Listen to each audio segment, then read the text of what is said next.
School of magic season 2 title कभी ना रुकने वाली आग। अजय आग। सर, नीले पतंगों के पाउडर में सम्मोहनकारी प्रभाव होता है, मैं आपके साथ चलूंगी, अदिति ने कहा। अदिति एक पॉइजन मैजिशियन थी। वह जहर की गुहा का उपयोग करके आसानी से पाउडर को दूर भगा सकती थी। तुम सिटी हंटर्स को जगाने का कोई रास्ता खोजोगे, उनसे कहो कि वे शहर के लोगों को सुरक्षित जगह पर ले जाएं, आदर्श ने अदिति से कहा। क्या आप अकेले ही उनसे मुकाबला करने में सहज होंगे? वो काफ़ी शक्तिशाली लगते हैं, अदिति ने चिंतित होकर पूछा। मैं ठीक हूँ, आदर्श ने जवाब दिया। आदर्श ने अनय की ओर देखा, जिसका चेहरा अभी भी उदास था। उसने भुएं सिकोड़ते हुए कहा, मेरे साथ आओ। क्या तुम सच में चाहते हो कि शहर के लोग शीशी के हाथों मरे? अनय ने सख्ती से सिर हिलाया। वह बिना सोचे समझे आदर्श के पीछे चला गया। राहत की बात यह थी कि शीशी के नियंत्रण में पतंगों की संख्या डिमंटिडो जितनी भयानक नहीं थी। हालांकि पतंगे अभी भी शहर के लिए एक बेहद बड़ा खतरा थे। उत्साही सूर्यास्त के समय बादलों की तरह लपटें आदर्श के शरीर से बाहर निकली और उसे घेर लिया। तेज लपटें पतंगों पर चढ़ गई और आग से रास्ता साफ कर दिया। हालांकि इतने सारे पतंगों के आसपास होने के कारण आग पूरी तरह से अंधेरे में मशाल की तरह थी। यह उन्हें केवल सीमित दृश्यता ही प्रदान कर रही थी। वह वहाँ है। अनय के दिल में हार और आश्चर्य की भावना धीरे धीरे गुस्से में बदल गई। उसने अपने आसपास उड़ रहे पतंगों की परवाह न करते हुए सीधे छत की काली टाइलों पर छलांग लगा दी। वह सीधे उस ओर चला गया जहां शीशी थी। पतंगों ने उसे रोकने की कोशिश नहीं की। शीशी आसमान में ऐसे तैर रही थी जैसे वह किसी उड़ते हुए नीले रंग के बेड़ा पर सवार हो। उसकी आंखों की डरावनी चमक उसके खूबसूरत चेहरे को अजीब तरह से डरावना बना रही थी। तुमने मुझसे झूठ क्यों बोला? अनय ने छत से उस पर चिल्लाया। शीशी ने अनय की ओर देखा और हंसते हुए कहा, क्या तुमने नहीं देखा कि वे दिन में मेरे साथ कैसा बिहेव कर रहे थे? मैं बस उनका एहसान चुका रही थी। शीशी ने कहा, कार्नियल हेड स्पाइडर पहले ही मर चुका है। आपके पतंगे भी आज़ाद है। कृपया शहर के लोगों को चोट ना पहुंचाए। अनय का गुस्सा जल्द ही शांत हो गया। क्या तुम सच में मेरे साथ एक औरत की तरह व्यवहार कर रहे हो? शीशी जोर से हंस पड़ी। उसके समतल दांत धीरे धीरे नुकीले दांतों में बदल गए। उसका सुंदर चेहरा भी बदल गया रहा था। उसकी त्वचा नीले रंग में चमकने लगी और उसकी पीठ पर मांस के ऊपर से मवाद के छींटे के रूप में पंखों की एक जोड़ी उगाई। शीशी के परिवर्तनों को देखकर अनय की आंखें चौड़ी हो गई। क्या यह शीशी मानव थी या डीमन? वह इतनी भयानक प्राणी में कैसे बदल गई, जबकि वह अभी कुछ सेकंड पहले तक पूरी तरह से इंसान जैसी दिख रही थी। तुम बेहद भोले हो। चूंकि तुमने मेरे लिए इतना बड़ा उपकार किया है, इसलिए मैं तुम्हें बिना किसी नुकसान के जाने दे सकती हूँ। जहाँ तक इस शहर के लोगों की बात है, हे, क्या तुम सच में सोचते हो कि वे दयालु और शुद्ध है? मैं कई सालों से इस शहर में रह रही हूँ। मैंने देखा है कि वे कितने दुष्ट हैं। शीशी ठाका लगाकर हंस पड़ी। लेकिन क्या बच्चों का क्या? उन्होंने कुछ भी गलत नहीं किया, अनय ने कहा। शीशी ने कोई जवाब नहीं दिया। उसके आसपास पतंगों की संख्या बढ़ती जा रही थी। बादलों से भरे रात के आकाश को पार करते हुए एक चमकदार फ्लेम सीधे शीशी की ओर बढ़ गई। उसके आसपास के पतंगे जलकर राख हो गए। पतंगों की सबसे मोटी दीवार भी आग के सामने टिक नहीं पाई। शीशी ने जैसे ही आग देखी, उसने अपने पंख फड़फड़ाकर आग की दिशा में उड़ान भरी। शुरू में शीशी की ओर बढ़ रही आग चूक गई और विक्षेपित होने के बाद दूर उड़ गई। पहले के तुरंत बाद एक और भीषण अग्नि फिस्ट आई। रात के आसमान में उल्कापिंडों की बारिश की तरह और भी फायर फिस्ट्स आने लगी। वे सभी शीशी की ओर बढ़ रही थी।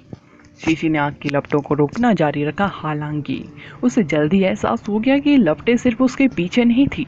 वह देख सकती थी कि उल्कापिंड फेस्ट से उसके पतंगे राख में बदल रहे थे। उसके चारों ओर पतंगों का बादल कुछ ही पलों में तेजी से सिकुड़ गया। तुमने इस कुत्तिया से बात करके अपना समय क्यों बर्बाद किया? आदर्श एक इमारत के ऊपर दिखाई दिया। सूर्यास्त अग्नि की लपटें उसकी बाजू के चारों ओर घूम रही थी। उनकी लहरें पतंगों को और करीब आने से रोक रही थी। पतंगों और अंधेरे के बादल भरे बवंडर के भीतर लपटें अजीब तरह से चमकीली थी। शीशी ने आदर्श को गुस्से से देखा। आदर्श की आग की लपटों की बारिश ने उसके कई पतंगों को मार डाला था। वह केवल शहर के लोगों से प्राप्त ऊर्जा से ही पतंगों को पैदा करने में सक्षम थी। वह बेहद अलर्ट रहती थी। खुद को उजागर होने से बचाने के लिए वह उसी व्यक्ति से ऊर्जा को अवशोषित न करने की पूरी कोशिश करती थी, ना ही उसने किसी को मारा। मैं कसम खाती हूँ कि मैं तुम्हारी सारी ऊर्जा सोख लूंगी, शीशी ने उसे कोसा। क्या ऐसा है? मुझे संदेह है कि तुम्हारा दुबला शरीर मुझे पसीना बहाने भी देगा। आदर्श ने उसका मजाक उड़ाया। शीशी कांप उठी। मैजिशियन की हिम्मत कैसे हुई कि उसे कम करके आंके। शहर के लोगों को ढकने वाले पतंगे तेजी से आसमान में उड़ गए। उनके पतले पंख तेज ब्लेड में बदल गए और आदर्श की दिशा में बेतहाशा उड़ गए। पंख बेहद शक्तिशाली थे। हवा इतनी तेज थी कि लकड़ी के ढांचे हवा में उड़ गए और फिर टाइलें, तख्ते और छत के छोटे छोटे टुकड़े हो गए। अनय, लोगों को बचाओ, आदर्श ने अनय को सख्ती से आदेश दिया। अनय ने भोलेपन से सोचा कि शीशी शहर के लोगों की जान बख्श देंगी। उसे आश्चर्य हुआ कि शीशी ने अपनी पहचान उजागर होने के बाद सब कुछ खो दिया था। वह उनकी बुराई से घृणा करते हुए सब कुछ नष्ट करने को तैयार थी। हाँ, समझ गया सर। अनय ने समय बर्बाद करने की हिम्मत नहीं की। वह जल्दी से उन इमारतों के पास गया जो खतरे में थी और बेहोश शहरवासियों को उनमें से बाहर निकाला। अनय आखिरकार एक एडवांस मैजिशियन था। जब आदर्श शीशे को बिजी रख रहा था तब उसे लोगों को बचाने में कोई परेशानी नहीं हुई। शीशी को भी शहर के लोगों की परवाह नहीं थी। आदर्श के प्रति उसकी नफरत सबसे अधिक थी क्योंकि उसने बेहद सारे पतंगे मारे थे। अगर उसने उसके जैसे मैजिशियन की ऊर्जा को अवशोषित कर लिया तो वह आसानी से बेहद सारे शक्तिशाली पतंगे पैदा कर सकती थी। कुछ घर जमींदोज हो गए। आदर्श एक मेहराबदार पुल पर गिर गया। जब हवा की धारें उसके पीछे चली गई तो वह जल्दी से चांदी की रोशनी की झिलमिलाहट के साथ एक और इमारत की छत पर चला गया। शीशी उसका पीछा करने में संघर्ष कर रही थी। जब उसे आखिरकार एहसास हुआ कि वह कहाँ है तो आदर्श ने पहले ही सूर्यास्त अग्नि की लपटों से बने पंखों की एक जोड़ी को बुलाया था ताकि वह खुद को उसके पास ले जा सके। शीशी ने तुरंत प्रतिक्रिया दी। आदर्श के हमले से बचने के लिए अपने पंख फड़फड़ाए। हालांकि आदर्श शीशी पर अटैक करने की कोशिश नहीं कर रहा था। उसने अपने जलते हुए पंखों को हर दिशा में फेंका। पतंगों के संपर्क में आते ही पंख फट गए। रात का आसमान अचानक आतिशबाजी जैसे विस्फोटों से जगमगा उठा। नीले पतंगे आसमान से गिरते हुए झुलसे हुए टुकड़ों में बदल गए थे। लानत है, लानत है, शीशी गुस्से से कांप उठी। आदर्श अपनी सूर्यास्त अग्नि की लपटों का दुरुपयोग कर रहा था ताकि उसके पतंगों का कत्लेआम कर सके। यह उसकी अनगिनत रातों की मेहनत पर पानी फेर रहा था। मर जाओ, शीशी ने आदर्श पर नफरत से अटैक किया। हवा के झोंके की तरह तेज हवा उसके जहरीले पाउडर को अपने साथ ले जा रही थी। छोटी फ्लेम मिले, कब्जा, आदर्श चिल्लाया। ऐसा लगा जैसे वह लंबे समय से शीशी के शांत होने का इंतजार कर रहा था। आदर्श के पैरों के नीचे प्रचंड सूर्यास्त और विपत्ति अग्नि भड़क उठी। जंगली लपटों ने उसे अजय कवच की तरह ढक लिया। जैसे ही दो आग का क्षेत्र तेजी से फैला उसका और आसमान छूने लगा। पतंगे जलकर राख हो गए। शीशी आदर्श के ठीक सामने थी। जब उसने देखा कि आदर्श की लपटें कितनी भयानक थी तो वह घबरा गई। आग हमेशा से ही पतंगे की कमजोरी रही है। शीशे ने कभी नहीं सोचा था कि साधारण दिखने वाला मैजिशियन इतना शक्तिशाली होगा। लपटों की तपती गर्मी से उसकी त्वचा फफोले से भर गई थी। आज से तुम्हारा एक नया स्वाभाविक शत्रु होगा और वह मैं हूं। आग के देवता आकाश से उतरे, आग की लपटों में घिरे हुए। आदर्श के नियंत्रण में आग की लपटें बेतहाशा फैल गई। उनके रास्ते में आने वाले पतंगों में आग लग गई और आकाश आग के सागर में बदल गया। आदर्श दोनों लपटों से बनी एक धधकती तलवार के साथ शीशी की ओर दौड़ा। आदर्श ने तलवार नीचे की ओर घुमाई। गर्मी ज्वार की तरह आगे बढ़ी। शीशी समय रहते से बच नहीं पाई। पतंगे जल्दी से उसके सामने दीवारों की तरह इकट्ठे हो गए और उसकी रक्षा करने लगे। आग की लपटें बेतहाशा बढ़ गई। उनके बल ने शीशी को उड़ा दिया। यह बताना असंभव था कि आग की लपटों में कितने पतंगे मर गए थे। आदर्श सूर्यास्त अग्नि की लपटों का दुरुपयोग करके कीड़ों के खिलाफ पूरी तरह से अजेय था। यहाँ तक कि हेड स्पाइडर के मकड़ी के जाले भी उसके लपटों के बराबर प्रभावी नहीं थे। शीशी अपने आप में बेहद मजबूत नहीं थी, वो हवा में बेतहाशा जोड़ रही थी और उसे सहारे के लिए पतंगों पर निर्भर रहना पड़ा। चूंकि तुमने शहर के लोगों को नहीं मारा, अगर तुम बच्चों को वापस ऊर्जा देने के लिए तैयार हो तो मैं तुम्हारी जान बख्शने के लिए तैयार हूँ। आदर्श ने आग की लपटों को उठाया और उसे शीशी की ओर तान दिया। उसकी लपटें कम होने का नाम नहीं ले रही थी, जिससे पतंगे उससे दूर चले गए। Next episode, Titan. एक नितांत शांत शैतान। कोई रास्ता नहीं, वे सब मरने वाले हैं, शीशी ने ठंडे स्वर में कहा। मुझे आश्चर्य है कि जब मैं तुम्हारे सभी पतंगों को मार दूंगा तो तुम उन्हें कैसे नुकसान पहुंचाओगी, आदर्श ने जवाब दिया। उसकी लपटें और भी तेज हो गई। वो अपने हाथों से एक बड़ा आग का गोला उठाने लगा। आग का गोला लगातार फैल रहा था। उसकी रोशनी शहर पर सूरज की तरह चमक रही थी। जाओ, आदर्श ने आग का गोला हवा में उछाला। उसके चिल्लाने के बाद चमकीला आग का गोला सबसे ऊंचे स्थान पर पहुंच गया। चिलचिलाती धूप से इमारतों और जमीन को तो कोई नुकसान नहीं हुआ, लेकिन आसमान में छाए पतंगे जलकर राख हो गए। जमीन और इमारतों के नीचे छिपने की कोशिश कर रहे पतंगे भी गर्मी से बच नहीं पाए। चिलचिलाती रोशनी से पतंगों का आधा बादल दूर चला गया। पतंगों के विशाल समूह भर गए थे।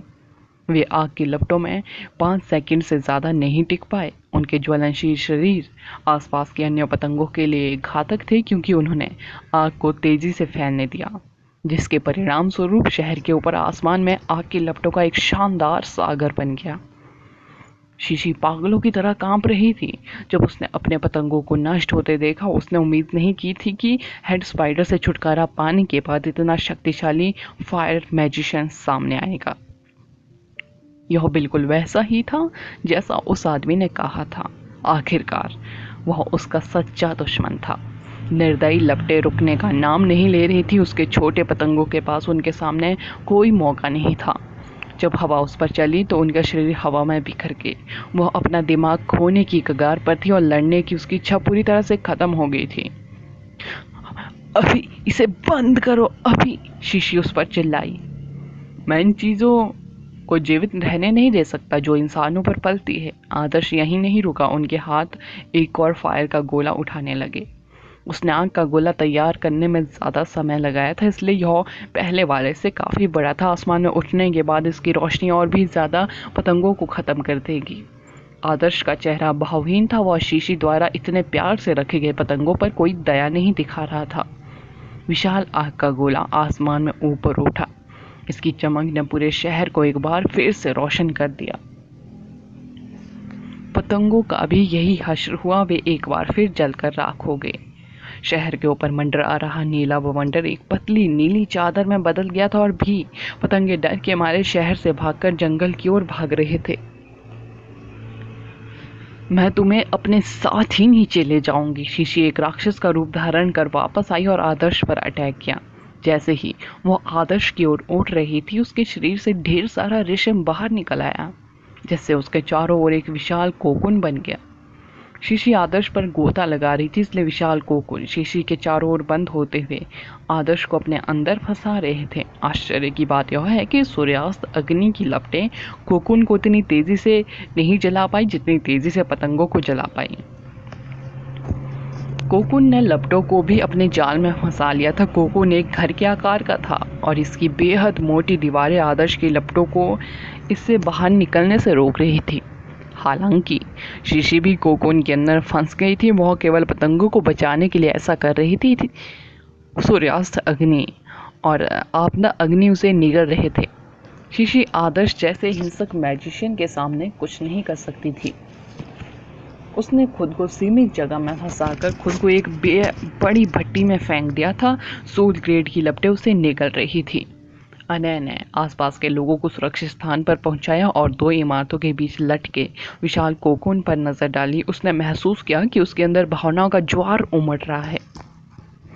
उसने स्वीकार किया कि उसने भोलेपन से सोचा था कि शीशी के दिल में अभी भी कुछ अंतर आत्मा की आवाज़ बाकी है। हालांकि उसकी समझदारी उसे बता रही थी कि उसके टीचर सही थे। शायद शीशी ने बाकी डेमन प्राणियों की तरह क्रूरता से हत्या नहीं की, लेकिन वह कोई दयालु प्राणी नहीं थी। वह खुद को छिपाने के लिए एक सुंदर महिला की शक्ल का इस्तेमाल कर रही थी ताकि वह रात में लोगों से ऊर्जा चुरा सके। वह अभी भी एक खतरा थी। अदिति उसके पास आई और उससे पूछा, अने तुम्हें कैसा लग रहा है? अदिति कुछ सिटी हंटर्स के साथ थी। वे सभी बड़ी बड़ी आंखों से उस विशाल कोकुन को घूर रहे थे। उन्हें उम्मीद नहीं थी कि स्थिति इस हद तक पहुंच जाएगी। सौभाग्य से हमारे साथ पर्ल यूनिवर्सिटी से एक टीचर था, अन्यथा हम बेहद बड़ी मुसीबत में पड़ जाते। वैसे आपके टीचर बेहद शक्तिशाली है। वह सबसे शक्तिशाली फायर मैजिशियन है जिसे मैंने कभी देखा है, सिटी हंटर में से एक ने स्वीकार किया। बेशक हमारे टीचर सबसे अच्छे हैं, लेकिन मैं नहीं बता सकती कि वहाँ अंदर क्या हो रहा है। मुझे चिंता है कि डीमन उसे अपने हाथ से चीर देंगे या उसे गंभीर चोट पहुंचाएंगे, अदिति ने बड़बड़ाया। कोकुन के अंदर अभी भी आग की लपटें जल रही थी। शीशी ने अपने दांत भींचे और आदर्श को घूर कर देखा। उसका कोकुन को तोड़ने का कोई इरादा नहीं था। आदर्श को जल्द ही एहसास हो गया कि कोकुन धीरे धीरे सिकुड़ रहा है और अगर कोकुन सिकुड़ता रहा और उसे फंसाता रहा तो अंततः उसका दम घुट जाएगा। मैं एक स्पेस मैजिशियन हूँ। क्या तुम्हारे को सच में लगता है कि मैं आपके इस जाल में फंस सकता हूँ? आदर्श ने शीशी से उदासीनता से कहा। मैं तुम्हें इसका इस्तेमाल करने का मौका नहीं दूंगी, शीशी ने दृढ़ता से कहा। आदर्श ने कहा, आप ज्यादा समय तक जीवित नहीं रहेंगे। मेरी लपटें आपकी कल्पना से कहीं अधिक ज्यादा मजबूत है, आदर्श ने कहा। तो फिर कोशिश करो। शीशी ने स्पष्ट रूप से खुद को बलिदान करने का फैसला किया था। चलो इस तथ्य को एक तरफ रख देते हैं कि तुम मुझे कभी नहीं मार पाओगी। भले ही तुम मुझे अपने साथ ले गई हो, यह केवल समय की बात है, जब तक कि पतंगे जंगल में अन्य डीमन प्राणियों के कारण मर नहीं जाते। वे तब भी मर जाएंगे, भले ही मैं उन्हें जलाकर राख न कर दूं, आदर्श ने कहा। यह सब तुम्हारा दोष है, तुम घटिया हो, शीशी उस पर चिल्लाई। अगर तुम लोगों को नुकसान पहुंचाने की कोशिश नहीं कर रही थी तो मैं तुम्हें बाहर निकालने की जहमत क्यों उठाता? मैं कोई संत नहीं हूँ। मुझे न्याय करने या बुराई की निंदा करने की कोई परवाह नहीं है। क्या तुम्हें लगता है कि अगर तुम सीमा पार नहीं करोगी तो मुझे परवाह होगी कि तुम क्या हो? आदर्श ने ठंडे स्वर में कहा। अब मुझे ये सब बताने का कोई फायदा नहीं है। अगर मैं मर गई तो बच्चे भी मर जाएंगे और तुम भी, शीशी ने कहा। आदर्श ने गंभीरता से कहा, बच्चों को जाने दो और मैं तुम्हारी जान बख्श दूंगा। आदर्श शीशी पर नरमी से पेश आने को तैयार नहीं था, क्योंकि उसने शहर के कुछ लोगों को मार डाला था। हालांकि उसे मारने से कोई फर्क नहीं पड़ता, बच्चों को बचाने का कोई रास्ता निकालना ज़्यादा ज़रूरी था। अगर वह बुराई को सज़ा देने पर जोर देता रहा तो सब कुछ बिखर जाएगा। मुझे तुम पर भरोसा नहीं है, शीशी ने कहा। मेरी एक लड़की है जो ब्लड ट्राइब से है। वह वर्तमान में एक शहर में अंधेरे में रह रही है। वह किसी को नुकसान नहीं पहुंचाएंगी, इसलिए मैं उसे भी बचाने की पूरी कोशिश करूँगा। तुम क्या हो, यह मेरे लिए वास्तव में मायने नहीं रखता। यह इस बात पर अधिक निर्भर करता है कि तुम क्या करती हो। मैं भगवान की कसम खा सकता हूँ कि अगर वे बच्चे मर जाते हैं तो मैं आपका बाकी जीवन आपको जीने नहीं दूंगा। मैंने तुम्हें देखा था और हर एक पतंगे को मार डालूंगा, जिनमें वे भी शामिल हैं जो अभी अभी पैदा हुए हैं। हालांकि मैं तुमसे यह भी वादा कर सकता हूँ कि अगर तुम बच्चों को बचा लोगी तो मैं तुम्हें और पतंगों को जाने दूंगा। मैं शहर के हंटरों से भी कह सकता हूँ कि वे तुम्हें जाने दे। तुम उन पतंगों को उस अराजकता की सज़ा के रूप में सोच सकती हो जो तुमने फैलाई थी। अगर तुम अभी भी उनका बदला लेना चाहती हो तो तुम कभी भी मुझसे मिल सकती हो। शीशी बेहद देर तक चुप रही। आदर्श ने धीरे धीरे अपनी लपटों को शांत किया जब उसने देखा कि शीशी अपना ऑरा वापस ले रही थी। आदर्श ने शीशी को तुरंत अपना फैसला लेने के लिए मजबूर नहीं किया। उसने उसे पहले ही वह सब बता दिया था जो उसे बताना था। अगर वह फिर भी उसे अपने साथ ले जाने पर अड़ी रही तो आदर्श उसे अपनी लपटों से नष्ट कर देगा, फिर राधा से संपर्क करके बच्चों को बचाने के लिए पार्थिव मंदिर के हीलरों को यहाँ भेजेगा। आदर्श के पास पहले से ही बच्चों को बचाने की योजना थी, लेकिन उसने शीशी को यह तय करने का मौका दिया कि क्या वह शिकायतों को एक तरफ रखना चाहती है या इसके बजाय अपनी नफरत को बाहर निकालना चाहती है। तुमने मेरे बेहद सारे पतंगों को मार डाला है, लेकिन तुम मुझे आत्मसमर्पण करने के लिए कह रहे हो? तुम एक शैतान हो।